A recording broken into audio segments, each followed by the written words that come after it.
आज की मुरली है 28 नवंबर 1967 की। रिकॉर्ड चला है जाग सजनिया जाग। मीठे मीठे रूहानी बच्चों ने क्या सुना?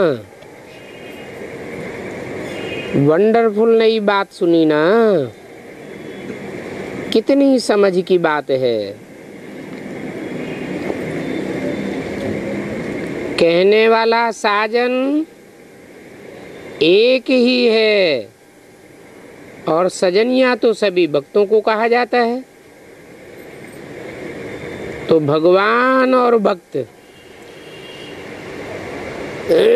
भक्त कहने से मेल फीमेल दोनों आ जाते हैं।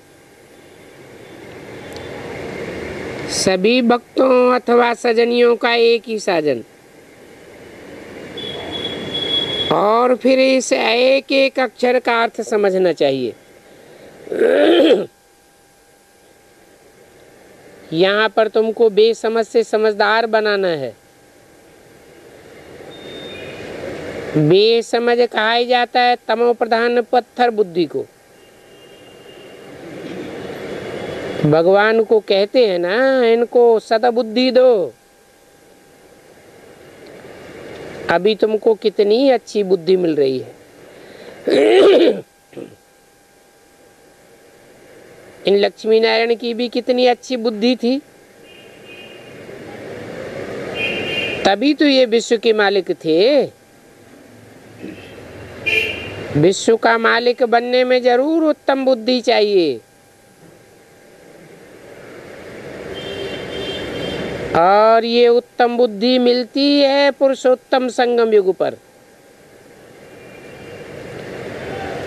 तुम जानते हो, पहले हम न रचयिता को जानते थे न रचना के आदि मध्य अंत को जानते थे। नहीं जानते थे तो बेसमझ कहेंगे। अभी तुमको कितनी लिफ्ट मिलती है। इनको रूहानी लिफ्ट कहा जाता है। और रूहानी लिफ्ट का मैन भी अच्छा होना चाहिए, क्योंकि इस रूहानी लिफ्ट द्वारा तुम एकदम ऊपर निर्वाण धाम में चले जाते हो। बच्चों को ये सब बातें सुना करके रोमांच खड़े हो जाने चाहिए। बाबा हम सबको ऊपर ले जा रहे हैं। तो ये वंडरफुल लिफ्ट है। कोई भी चीज देखने में नहीं आती है। आत्मा उड़ती है, बुद्धि जैसे कि लिफ्ट बन जाती है। उस बुद्धि के बल से एकदम ऊपर चढ़ जाते हैं। तो चढ़ना और उतरना ये सारा राज तुम्हारी बुद्धि में है। बाप आकर के तुम आत्माओं को कितना रिफ्रेश करते हैं।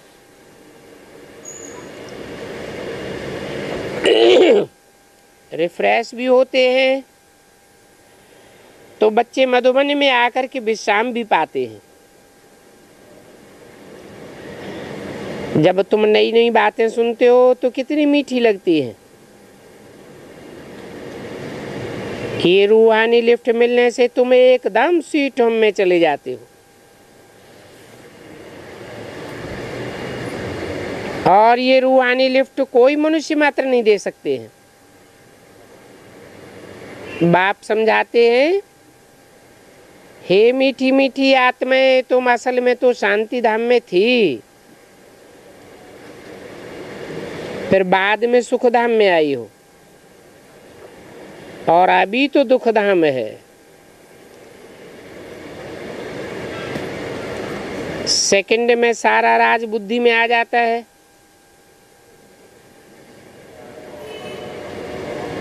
सुखधाम सतयुग त्रेता के समय तक चला।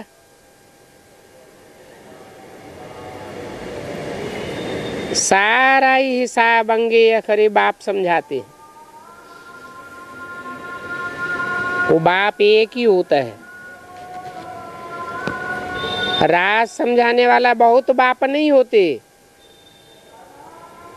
लौकिक संबंध में तो अनेक बच्चे और अनेक बाप होते हैं,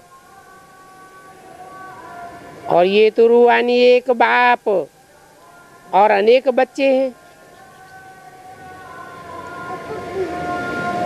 उस एक को भी भगवान, प्रभु, ईश्वर कहा जाता है। जो बाप बच्चों को बैठ पढ़ाते हैं, कहते हैं सिर्फ माम एकम याद करो तो तुम प्योर बन करके उड़ जावेंगे। प्योर बने बिना तुम उड़ भी नहीं सकेंगे। ये बातें हैं भी बहुत सहज। बाप इस तन द्वारा बैठ समझाते हैं, कहते हैं कि मैंने इस प्रकृति का आधार लिया हुआ है। इनके भी जन्म बताते हैं, कहते हैं इनके ही 84 जन्म हैं। किनके?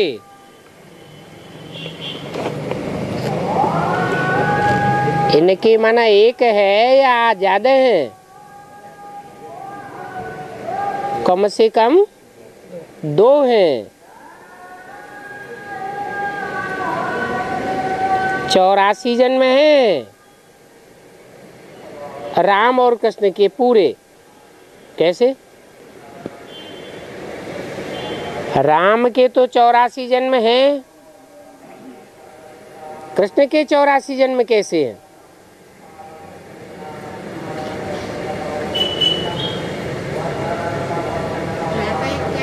कृष्ण जैसी आत्माओं के त्रेता में 13 जन्म होते हैं, और राम जैसी आत्माओं के सतयुग में 9 जन्म होते हैं। तो इनके ही 84 जन्म हैं। अब मैं और कोई के तन में आ ही कैसे सकता हूँ? जो शुरू से लेकर के चक्कर लगाते लगाते अंत में आए हैं, उनके ही तन में मुझे आना होता है। फिर उनको ही पहले नंबर में जाना है। ये ड्रामा को समझना है। लाखों वर्ष की तो बात ही नहीं हो सकती। समझो कि कोई कहते भी है सतयुग को लाखों वर्ष हुए, तो भला अब कितना संवत कहेंगे? लाखों वर्ष की तो कोई बात याद भी नहीं रख सकता है। इतना लंबा संवत कहाँ से आवेगा? देखो विक्रम संवत भी 2200 दिखाते हैं। तो ये तो सहज बात है कि कल्प तो एक ही है, और वो 5000 वर्ष का है। परंतु लाखों वर्ष कह करके कितना रोला कर दिया है। और बाप आकर के कितनी सहज बात समझाते हैं। ये बातें सारी अखबारों में भी जावेंगी कि वास्तव में कल्प 5000 वर्ष का है।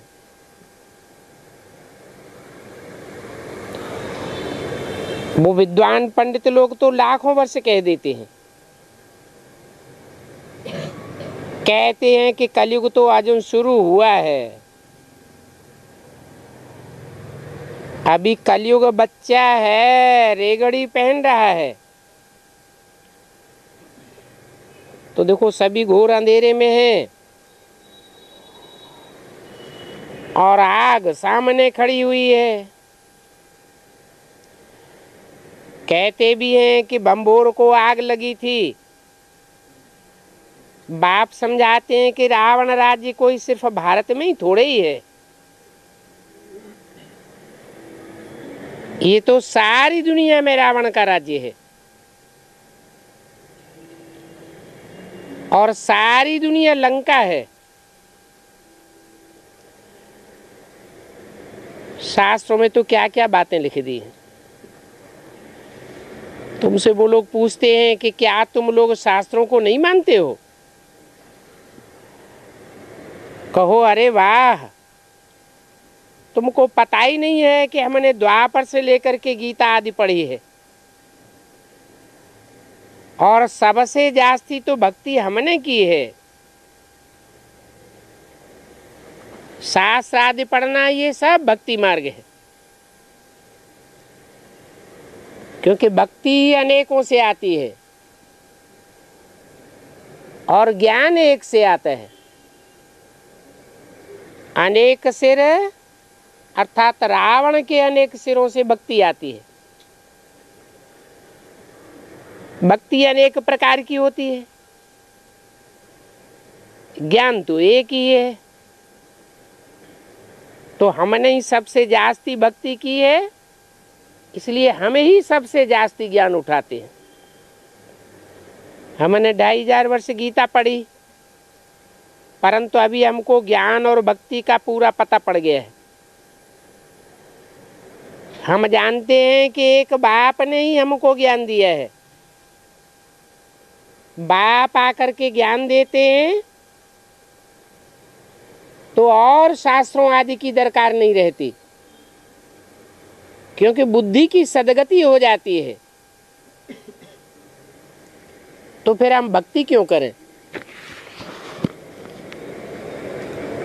जिससे बुद्धि की दुर्गति हुई है? अनेक प्रकार की बातें उठ खड़ी हुई हैं। सत्य तो एक होता है कि अनेक होते हैं?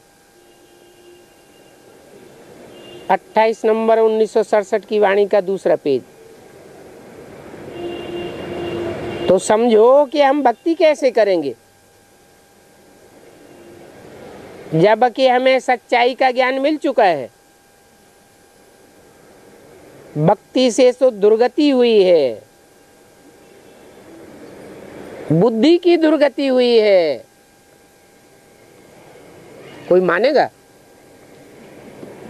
कि भक्ति करने से बुद्धि की दुर्गति हुई है? क्यों नहीं मानेगा? ऐसी बुद्धि किस काम की कि जिस डाल पर आदमी बैठा हुआ है उसी डाल को काटने लगे। जिस दुनिया में बैठे हुए हैं, बुद्धि विलास के बल पर उसी दुनिया को नष्ट करने के लिए कितना ढेर सारा बारूद तैयार किया हुआ है। अहंकारी लोग नहीं मानेंगे। क्यों नहीं मानेंगे? वो भी अंदर से समझते हैं ये जो एटॉमिक एनर्जी तैयार की है इसका अब कोई निराकरण नहीं है, कोई अल्टरनेटिव नहीं है। कोई दूसरा तरीका नहीं है। पेशो पेश में पड़े हुए हैं। तो ये सभी पॉइंट्स हैं समझाने के लिए। ऐसे भी नहीं कि सिर्फ इतना समझाने से ही काम हो जाता है। पहले तो हमारा अपना योग चाहिए। हमें जो सद्बुद्धि देने वाला है उसके प्रति हमारी लगन चाहिए। योग में रह करके तुम मुरली चलावेंगे तो उस मुरली में तुम्हारी जौहर भरा हुआ होगा। कोई को भी तुम कन्विंस कर सकेंगे।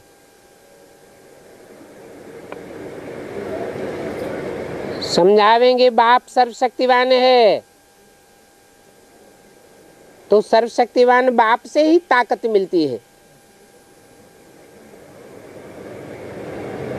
मनुष्य मनुष्य को ताकत दे नहीं सकता। बैरिस्ट्री पढ़ाने वाले को सर्वशक्तिवान कहा जाता है क्या? सर्वमाना ही सारी दुनिया, सारी दुनिया से जास्ती शक्तिवान। फिर इसमें पहलवानी की भी बात नहीं है, काहे की बात है? भगवान बाप को बुद्धिमानों की बुद्धि कहा जाता है। बल तो है, तन का भी बल होता है, धन का भी बल होता है, जन बल मनुष्यों का भी कहा जाता है, परंतु बुद्धि का बल सर्वोपरि है। ये बुद्धि का बल दो प्रकार का है, एक तामसी बुद्धि और दूसरी सात्विक बुद्धि। ये सात्विक बुद्धि का बल बाप के पास है। एक ही बाप आकर बुद्धिमानों की बुद्धि बनकर हम बच्चों को सात्विक बल देते हैं। तो सर्वशक्तिवान बाप से हम शक्ति लेते हैं। भारतवासी ये भी नहीं जानते कि सर्वशक्तिवान किसको कहा जाता है। कोई समझते हैं कोई जादूगरी करते हैं, मुर्दे को जिंदा कर देंगे तो सर्वशक्तिवान हुआ। अब ऐसे तो है नहीं, तुमको तो सब अनुभव है। तुम जानते हो कि सर्वशक्तिवान शिव बाबा कैसे है, कैसे है?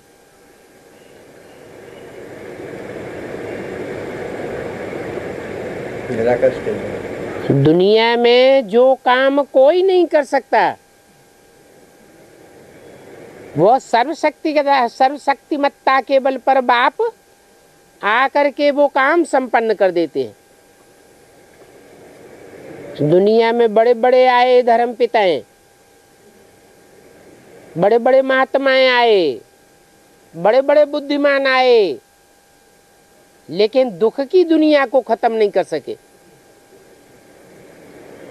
बाप में ही वह सर्वशक्तिमत्ता है जो दुख की दुनिया को खलास कर देते हैं, झूठ खंड की दुनिया को खलास कर देते हैं और सच खंड की दुनिया स्थापन करके जाते हैं। परंतु माया भी कम नहीं है। मेरे रुस्तम बच्चों से आकर के रुस्तम होकर के लड़ती है। वो माया भी सर्वशक्तिवान है। तुम बच्चों की बुद्धि में बेहद का ड्रामा का सारा ज्ञान है। जानते हो झाड़ कितना बड़ा होता है? इतने बड़े झाड़ के पत्ते कोई गिन नहीं सकता। बाप कहते हैं सभी बातों में जाने से क्या फायदा। यहाँ तो मूल बात है पतित बुद्धि को पावन बुद्धि बनाना है। बुद्धि का वरदान बाप आकर के देते हैं, परंतु फिर कहते हैं जितना याद करेंगे उतनी बुद्धि सात्विक बनेगी।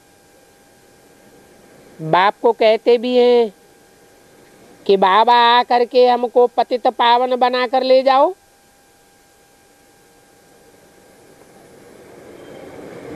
बाप ने समझाया है कि तुम सभी विषयस थे।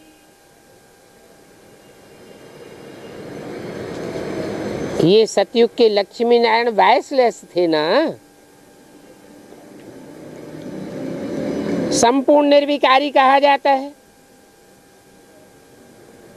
ये भी कोई मनुष्य मात्र समझते थोड़े ही हैं कि ऐसी भी दुनिया थी जहां के मनुष्य यथा राजा तथा प्रजा सब वाइसलेस थे, सब की बुद्धि निर्विकारी थी।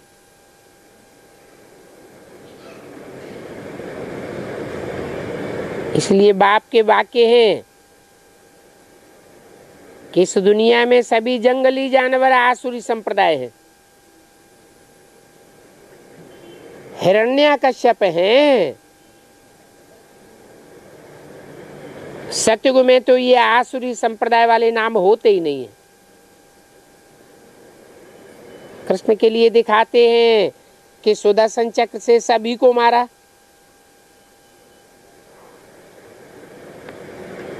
कैसी कैसी हिंसक बातें दिखाई दी हैं। कहाँ फिर दिखाते हैं कि गैयों को चुराते थे, कहीं फिर कहते हैं कि गाली खाते थे। तो ये सारी बातें समझानी पड़ेंगी कि गैयों को चुराना, मक्खन चुराना, गाली खाना, ये सब क्या है।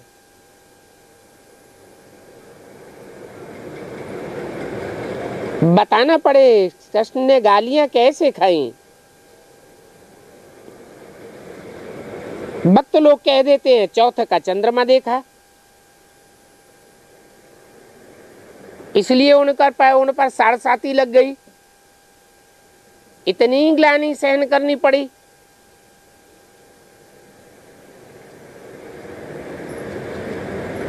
यही सब दंत कथाएं हैं। भक्ति मार्ग में ये सब दंत कथाएं सुनते सुनते नीचे उतर आए हैं। अभी तुमको इन सब बातों का सही अर्थ बताना पड़े। सतो प्रधान से सतो रजो तमो तो बनना ही होता है। इस समय तो सारी दुनिया तमो प्रधान जर्जरी भूत है। इस समय के तो छोटे छोटे बच्चों को भी जैसे जर्जरीभूत अवस्था है। सब वानप्रस्थी हैं, क्योंकि अभी तो सभी को खलास होना है। कितना बड़ा झाड़ है और सारा ही झाड़ तमो प्रधान है, परंतु इन बातों को कोई समझते नहीं है। बाप कितना समझाते हैं कि हे बच्चों, जब तुम्हारी आत्मा सतो प्रधान थी तुम डीटी डायनेस्टी के थे, अभी तुम आसुरी संप्रदाय बन पड़े हो। देवी देवता सनातन धर्म प्राय लोप हो गया है।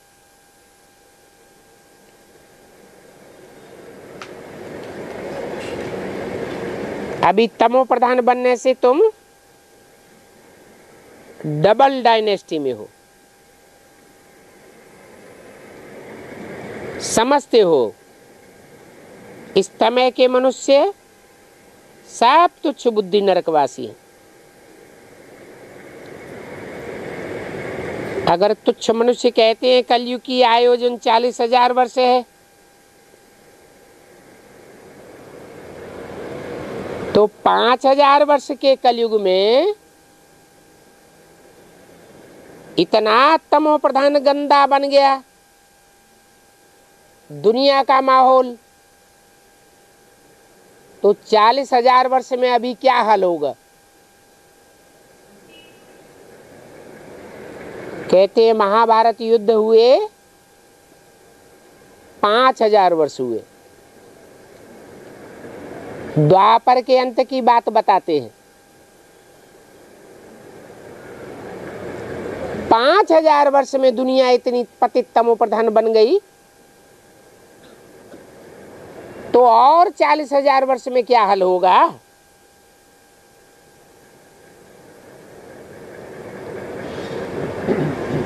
और ही गंदा नरक बन पड़ेगा।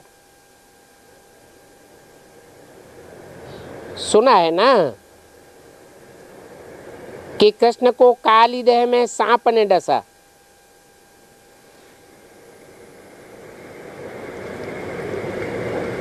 फिर दिखाते हैं कृष्ण डांस करता था। बाबा ने तो तुमको बताया है कि ये गावड़े का छोरा था। वास्तव में काली देह में डांस करता था। काली देह माना क्या? काली दहन माने विषय बैतरणी नदी, विषय वासनाओं का सागर।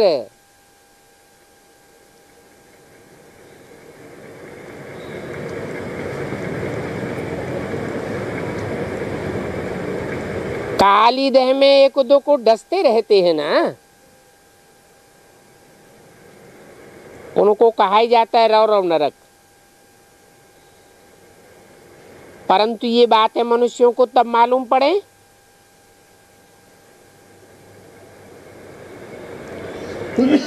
जब प्रैक्टिकल में स्वर्ग की दुनिया स्थापन हो और उसका समाचार भी सुने, तब कंट्रास्ट करेंगे। लाखों वर्ष कह देने से किसको भी ख्याल में कुछ भी नहीं आता है। अभी तुम पुरुषार्थ कर रहे हो, सिर्फ पुरुषार्थ कर रहे हो मनुष्य से देवता बनने का, बने तो नहीं हो। ये हार और जीत का खेल भारत पर बना हुआ है। अभी तुम अप एंड डाउन में आते रहते हो, इसलिए दुनिया वाले भी तुम्हारी बात मानने के लिए तैयार नहीं होते हैं। सोचना चाहिए माया ते हारे हार है, माया ते जीते जीत है। वो लोग तो माया धन को कह देते हैं। अभी तुम तो समझते हो कि माया तुम्हारा बड़ा भारी दुश्मन है।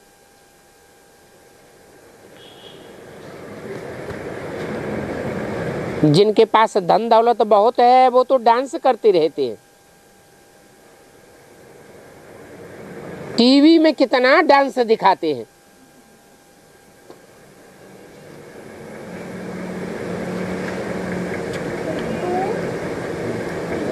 और अभी तुम जानते हो कि कृष्ण तो सबसे साहूकार था। बाप देखो बैठ कैसे समझाते हैं।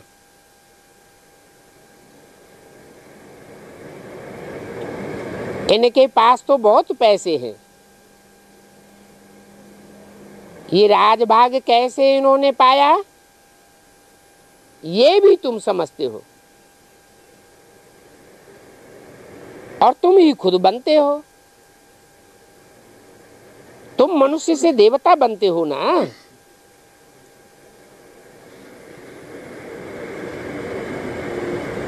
ये तो नहीं बनता। कौन? तुम ही बनते हो। बाप है ही बेहद का मालिक, तो उनको वातावरण भी ऐसा होगा ना। तो देखो ये एक जैसे कहानी बैठ बताते हैं,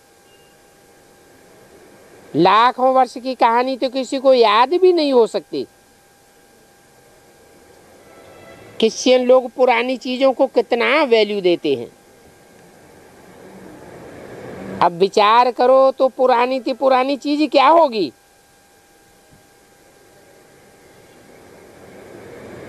क्या चीज पुरानी होगी? कृष्ण का चित्र, आत्मा कोई चीज नहीं है। कृष्ण का चित्र ही पुराने ते पुराना है।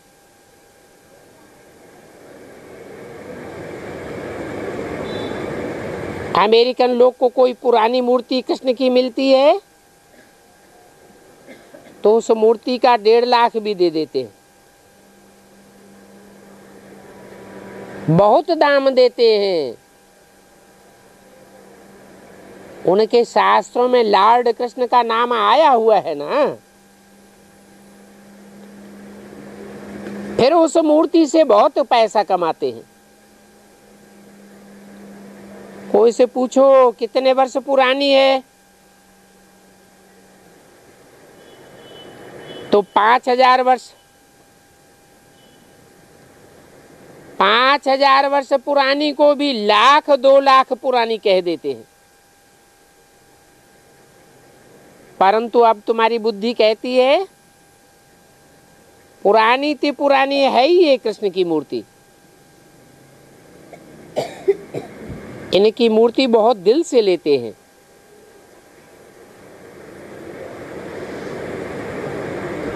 कृष्ण की मूर्ति इतने दिल से लेते हैं, नारायण की मूर्ति इतने दिल से क्यों नहीं लेते?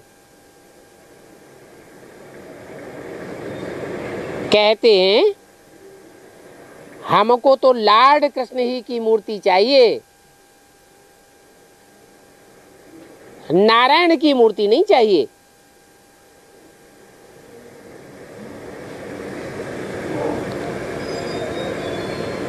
तो देखो कितना अंधेरा है। अब तुम्हारी बुद्धि में तो आता है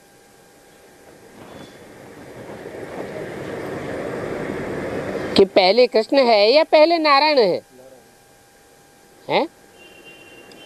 नारायण को लेना चाहिए, भक्ति मार्ग में कृष्ण का जन्म दिखाते हैं।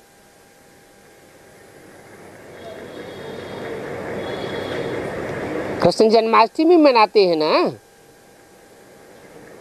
वो कहाँ की यादगार है? संगम युग की यादगार है। तो संगम युगी कृष्ण ही तो बड़ा होकर नारायण बनता है। वो नारायण नहीं बनता। तो जयंती किसकी मनाते हैं? और जिस तन में प्रवेश करता है कृष्ण की ही जयंती मनाते हैं, नारायण की जयंती तो नहीं मनाते हैं। तो बाप ने हमको बताया है बड़ा होकर नारायण बनते हैं, नारायण डायरेक्ट नर से नारायण बनते हैं। जिस कृष्ण की जयंती मनाते हैं, कृष्ण जन्माष्टमी मनाते हैं, कौन से महीने में मनाते हैं? श्रावण महीने में। क्यों मनाते हैं? क्योंकि बाप सर्दी के मौसम में नहीं आते,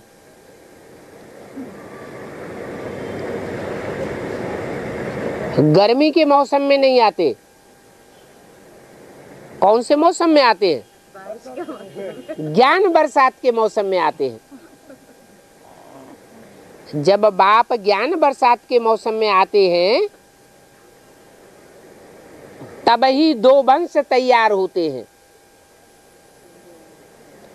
चंद्रवंश और सूर्यवंश। चंद्रवंश से राधा और सूर्यवंश से कृष्ण का जन्म होता है। 2 अलग अलग वंशों की स्थापना होती है। जिन्होंने ज्ञान सूर्य को पहचाना, उन्होंने ज्ञान सूर्य की वाणी को पकड़ा, और जिन्होंने सूर्य को नहीं पहचाना वो किसको पकड़ के बैठ गए? है ज्ञान चंद्रमा ब्रह्मा को पकड़ कर बैठ गए, उसी को फॉलो करना शुरू कर दिया। तो 2 वंश की रचना हो जाती है। फिर जब नई दुनिया स्थापन होती है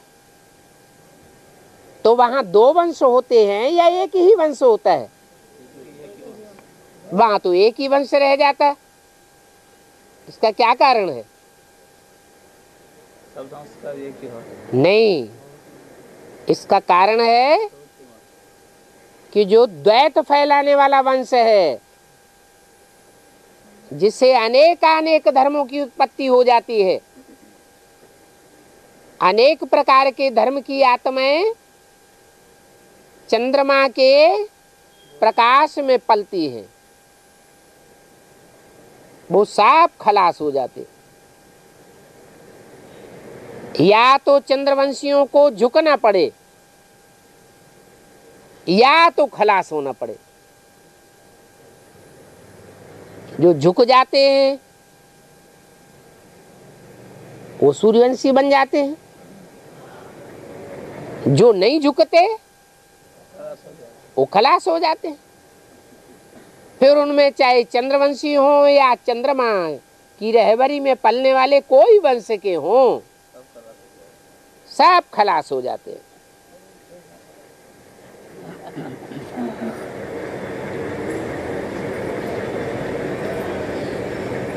तो अभी बुद्धि में आया कि कृष्ण पहले या नारायण पहले?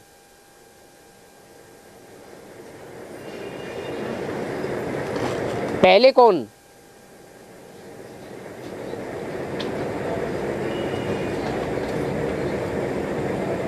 कृष्ण की इतनी महिमा करते हैं, काले कृष्ण की मूर्ति क्यों खरीदते हैं?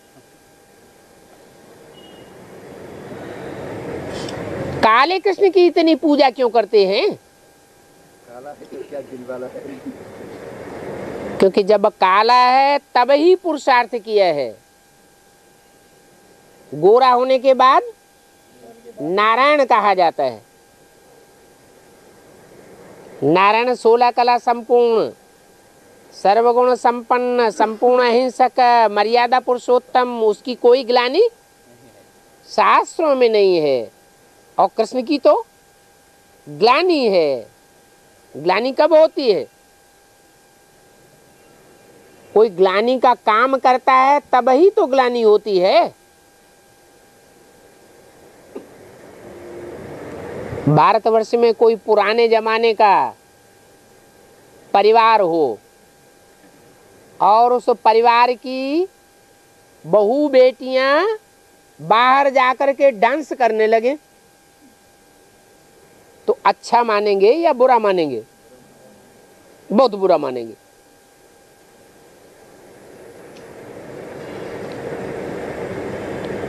कृष्ण को तो नाचू बनाए दिया है शास्त्रों में।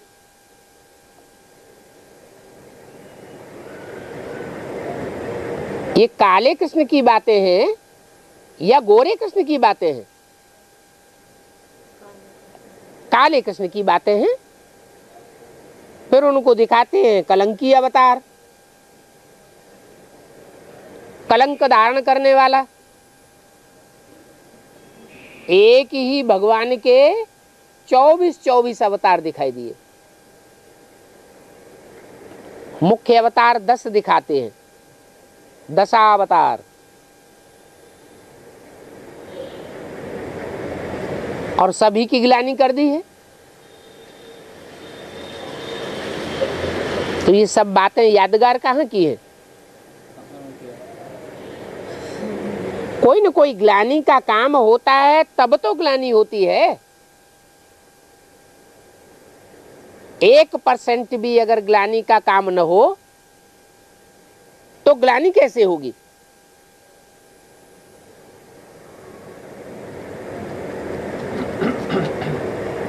थोड़ा सा स्पॉट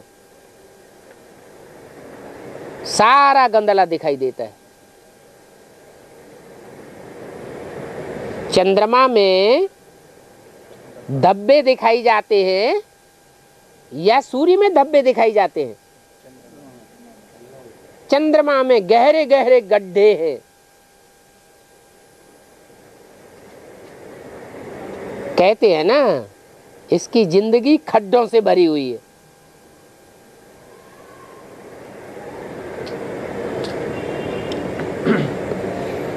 तो चंद्रमा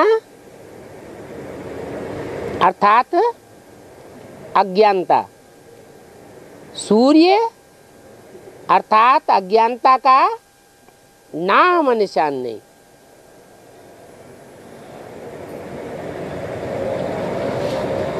तब कहा जाता है 1 सेकंड में ब्रह्मा 100 विष्णु। ब्रह्मा है तो संसार में पूजा नहीं होती, मंदिर नहीं बनते, मूर्तियां नहीं बनती, और 1 सेकंड में ब्रह्मा सो विष्णु बन जाता है।